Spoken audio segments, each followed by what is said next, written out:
77편, 78편 아삽의 마스길이라고 아주 긴 내용이지만, 이 마스길을 하면은 교훈시 혹은 더 느낌적으로 가까운 건 묵상시라고 생각하면 좋겠습니다. 곰곰이 한번 생각해 볼 만한 어떤 내용을 담고 있는 거예요. 그래서 깊이 한번 음미해 보고 거기에서 교훈을 얻도록 하고 있습니다. 전체적인 내용을 쭉 보면 알겠지만은 바로 이스라엘의 배반의 역사, 어떤 실패의 역사를 쭉 읊고 있습니다. 그러면서 최종적으로는 다윗 왕의 길, 다윗의 길을 제시하고 있습니다. 반역의 역사, 반항의 역사 이렇게 얘기하는데, 저는 이것을 배반, 반역, 막 반항 이러니까는 너무 어감도 그렇고 듣기도 그러는데, 훈육의 역사, 하나님이 보셨을 때 이스라엘 백성들은 계속 하나님께서 율법을 주시고, 이 율법이라는 단어가 우리말로 그냥 율법 하면은 사도 바울 때문에, 로마서 때문에 약간 율법이 폄하된 듯한 느낌이 없지 않아 있습니다. 복음에 비한다면, 예수 그리스도를 믿는 믿음으로 사는 것과 율법을 지키려고 사는 것은 차원이 다르다라는 걸 설명하기 위해서 율법을 약간 복음 아래에 있다라는 것으로 그렇게 얘기를 했는데, 이 율법이라는 것 자체가 교훈이라는 뜻을 갖고 있는 토라예요. 토라. 그러니까 기초 교훈. 그러니까 우리로 말한다면 기초 교리예요. 기본 교리. 어떻게 살아야 되느냐라는 기본적인 틀을 딱 잡아주는 게 바로 이 토라, 율법이라고 하는 교훈입니다.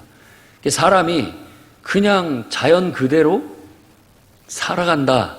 이것은 타락한 우리 인간의 본성을 제멋대로 부린다라는 것으로서 결국은 악에 빠지고 만다는 그런 결론이 성경의 결론입니다.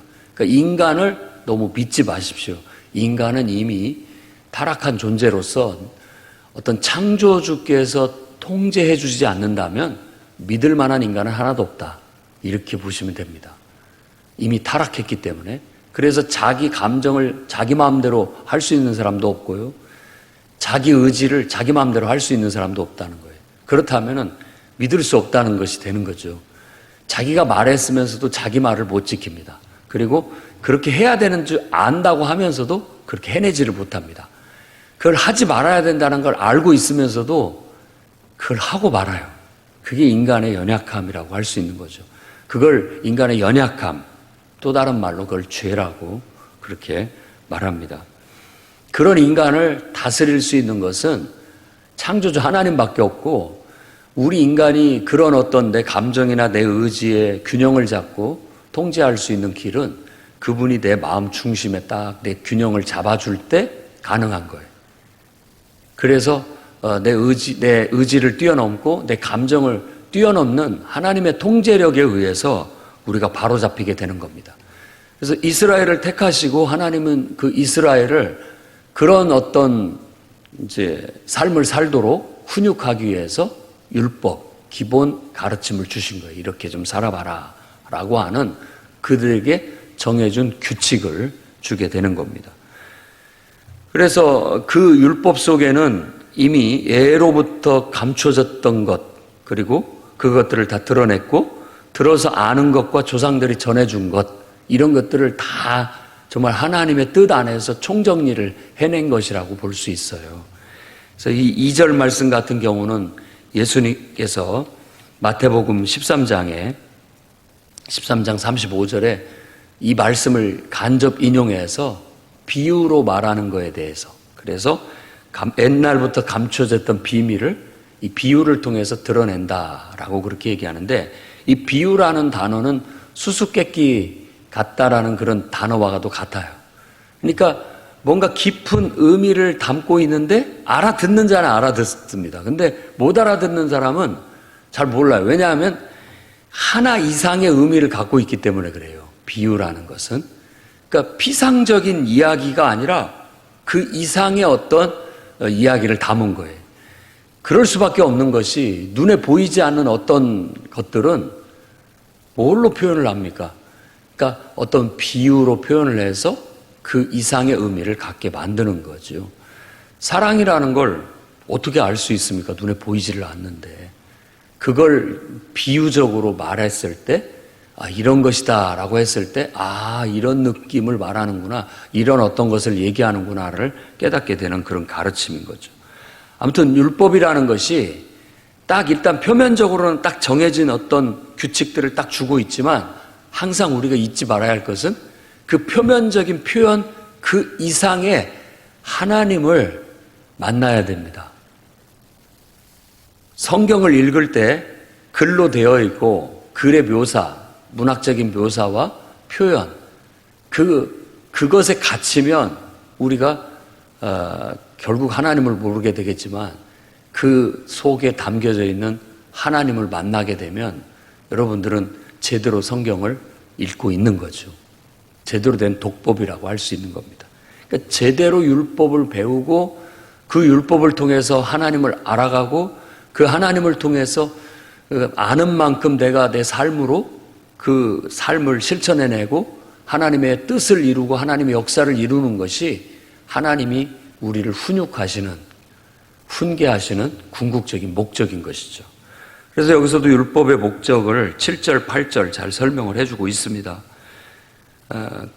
이게 대대로 모든 사람들에게 가르쳐져서 결국 그들의 소망을 하나님께 두며 7절에 하나님께서 행하신 일을 잊지 않고 오직 그의 계명을 지켜서 8절 말씀은 부정적으로 얘기합니다만 그 조상들 곧 완고하고 패역하여 그들의 마음이 정직하지 못하며 그 심령이 하나님께 충성하지 아니하는 세대와 같이 되지 않게 하려 함이라.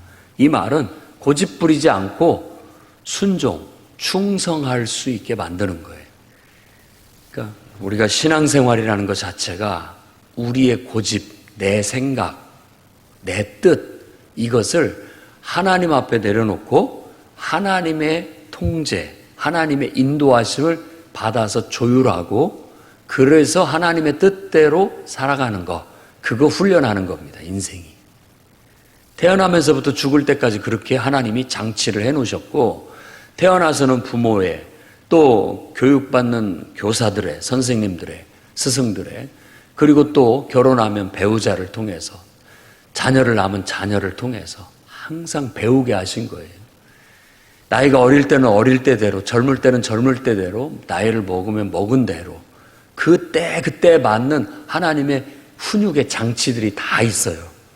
그래서 그 나이에 맞게 자기의 본분, 자기 역할에 충실하면서 살아가게 되면 우리는 이게 어떻게 보면 우리 인생이라는 하나의 교훈집이 있는 것 같아가지고 가이드가 있는 것 같아서 그것에 따라 그 안내 지침에 따라서 이렇게 쭉 살아가는 것과 같습니다.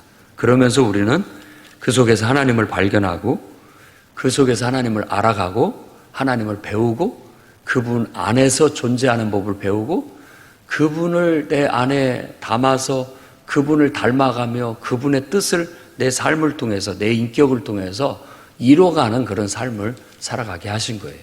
이스라엘은 그 하나의 모델입니다. 그 한 민족이라는 공동체를 택해서 그 공동체가 어떻게 하나님의 말씀대로 잘 실천하며 살아가는지를 보여주는 하나의 모델, 샘플이 된 것이죠. 그런데 그들의 역사를 보니까 이 표현 그대로 완고하고 패역하여, 이 말은 고집이 세다는 뜻입니다. 목이 뻣뻣하다는 표현도 고집이 세다는 거예요. 하나님 앞에 고집을 부리는 그런 태도를 통해서 배반의 역사를 써왔다라고 그렇게 얘기를 하는 겁니다. 이 배반의 역사 9절에서 11절에는 에브라임 지파의 실패, 그러니까 북왕국 이스라엘의 실패를 떠올리는 겁니다.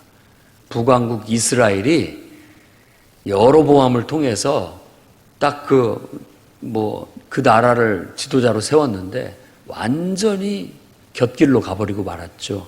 그래서 에브라임의 실패를 다루고 있고, 그 다음에 12절부터는 이제 이스라엘 전반적인 광야의 역사, 광야에서 얼마나 하나님 마음을 속썩혔는지 늘 반항하고 불순종하고 배반했던 그들의 역사를 쭉 읊어 내려가게 되는 겁니다. 하나님은 그들을 최선을 다해서 그 광야에서도 물과 음식을 제공하면서 그들을 이 시험이라는 건 연단이라고 보면 되겠습니다. 훈육. 그래서 저는 이런 어떤 하나님의 입장에서는 훈육하셨다라는 거예요. 훈육. 정말 공급하시고 또 가르치시고 그들을 다듬기 위해서 훈육하시는 과정에서 그들이 좌충우돌 실수하고 넘어지고 깨지고 터지면서 훈육을 받아 결국은 하나님의 자녀다운 위상을 갖추게 되어가는 그런 모습들로 볼 수가 있습니다. 그래서 7절, 8절이 중요하고 또 17절 말씀에서는 바로 광야에서 지존자를 배반했다라고 언급하고 있고, 그 다음에 21절부터 29절까지는 또 하나님이 그 불신앙에 진노하셨지만 그래도 자비를 베풀어서 만나와 고깃대를 공급해 주셔서 그들이 배부르게 하셨다라고 했습니다.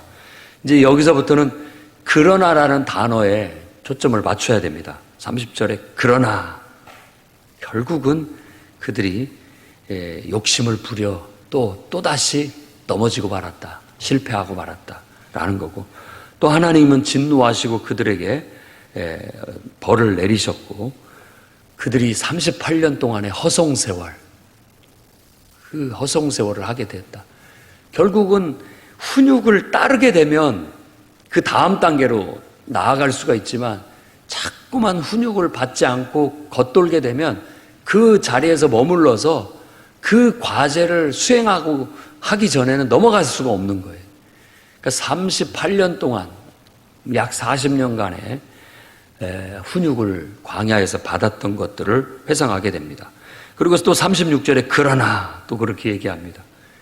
그들이 돌이키는 것 같았지만 훈육을 제대로 듣고 회개하고 바로 서는 것 같았지만 그것마저도 거짓되었다라고 그렇게 얘기합니다. 거짓된 회개, 정함이 없고, 이 말은 변덕스러웠다라는 뜻입니다. 깨끗함이 아니라 딱 한 번 말을 했으면 그대로 나가야 되는데 너무 변덕스러워. 하겠다고 했다가 또 안 하고, 안 한다고 했다가 또 하고, 늘 변덕스럽고 불성실했던 그들의 태도를 말하고 있습니다.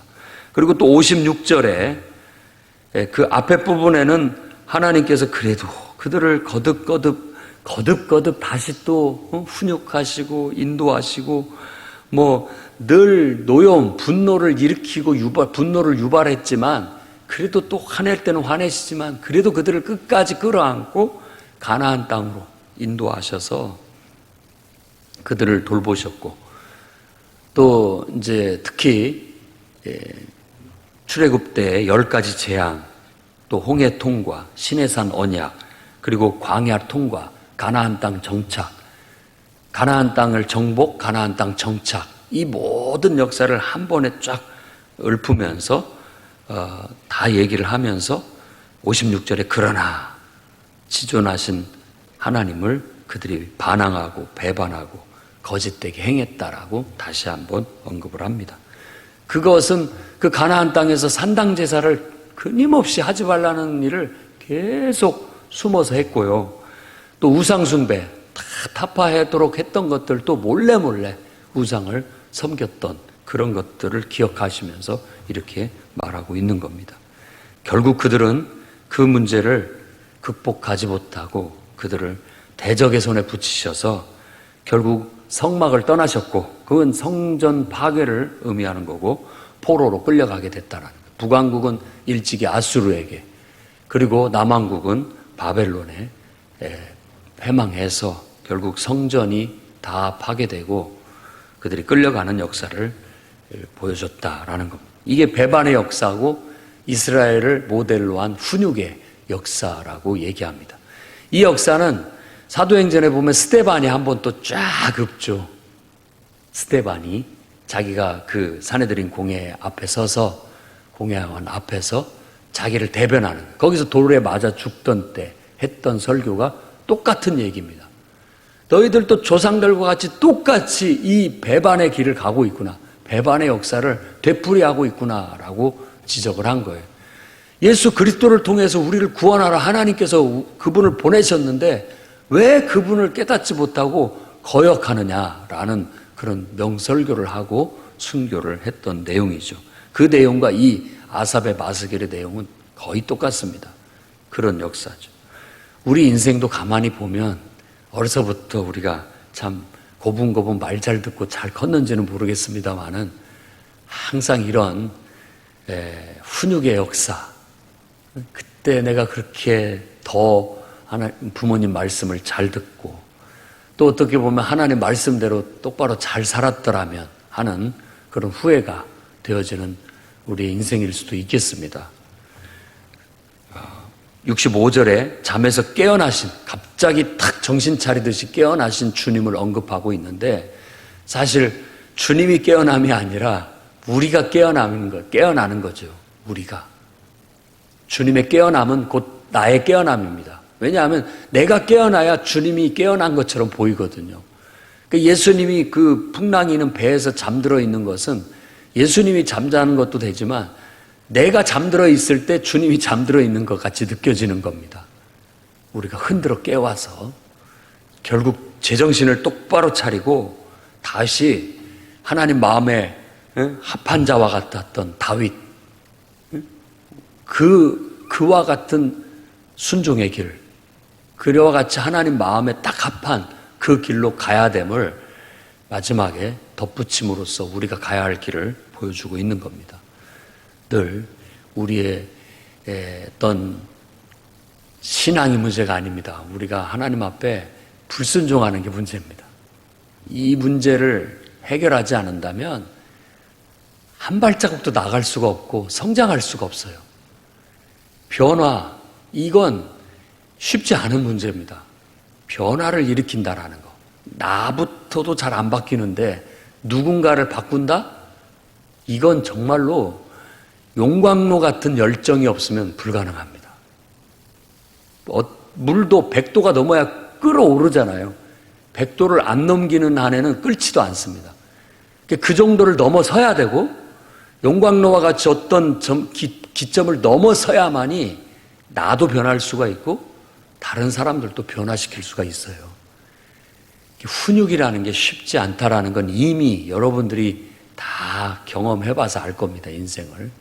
자녀를 훈육한다는 거, 누군가를 훈육한다라는 거, 누군가를 내 말 한마디로 변화시켜서 바꾼다는 거, 이건 말도 안 되는 소리입니다.